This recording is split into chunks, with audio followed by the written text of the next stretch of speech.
بسم اللہ الرحمن الرحیم۔ صبح بخیر میرے دوستو،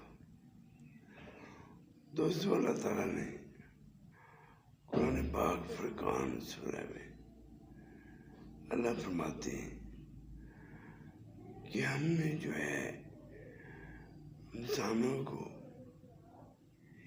ایک دوسرے کی آزمائش کے لیے بنایا،